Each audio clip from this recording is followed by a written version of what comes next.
শীত শেষ লগ্নে, তাই কুয়াশার দেখা নেই। কিন্তু রাজ্যের কয়েকটি বিরোধী দলের জোটের ভবিষ্যৎ এখনো কুয়াশায় মোড়া। সিপিএম, হুমায়ুন কবির, আইএসএফ, মিমের কি জোট হতে পারে? এই প্রশ্নের এখনো কোনো উত্তর নেই। নানাজন নানা কথা বলছেন, বৈঠক হচ্ছে, একে অপরকে আলটিমেটাম দিচ্ছেন, কিন্তু জোটে জট কাটছে না।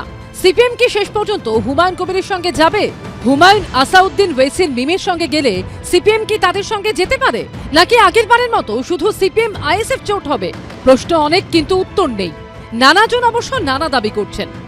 উনি আমাকে এখনো পর্যন্ত সবুজ সংকেত দিয়ে রেখেছেন, অর্থাৎ কথা দিয়ে রেখেছেন যে আগামী নির্বাচনে আমাদের সঙ্গে সিপিএম থাকবে। যেই আমার আশা, সিপিএম, নওশাদ, ওই জাতীয় উন্নয়ন পার্টির রুহুল আমিন সাহেব এবং অবশ্যই মিমের আসাদুল্লাহ ওয়াইসি সাহেবকে নিয়ে আগামী দিনে আমরা বাংলার এই জোট নিশ্চিতভাবেই হবে। উনি কি করবেন? উনি তো মিমের সঙ্গে নাকি যোগাযোগ করেছেন, কি বলে বামফ্রন্টে যদি ডেড লাইন না হয় তাহলে মিমের সঙ্গে চললাম। মিমের সঙ্গেও চলতে পারি, মিম মানে বিজেপি, অথচ ডেড লাইন দিচ্ছি। এ দুটো এসব বোকা বোকা জিনিস। সিপিএম ও হুমায়ুন কবিরের মধ্যে কি সেতু বন্ধনের কাজ করতে পারে আইএসএফ?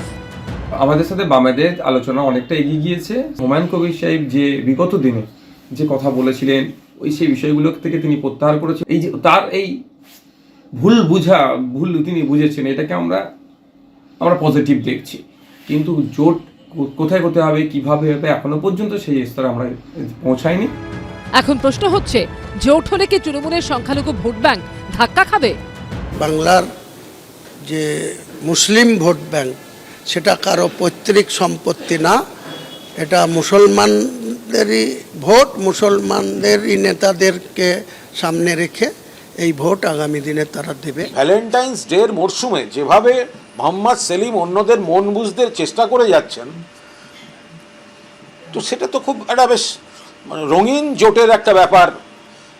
তো এখন সেটা বলতে পারবে যাদের কথা হুমায়ুন কবির বলছেন, তো তারা বলবেন, উত্তর দেবেন। আমরা এসব নিয়ে মাথাও ঘামাচ্ছি না, এগুলো আমাদের কাছে বিনোদন। এবারের বিধানসভা ভোটে কি নতুন কোনো জোট সমীকরণ দেখবে রাজ্যবাসী? উত্তর ভবিষ্যতের গর্ভে।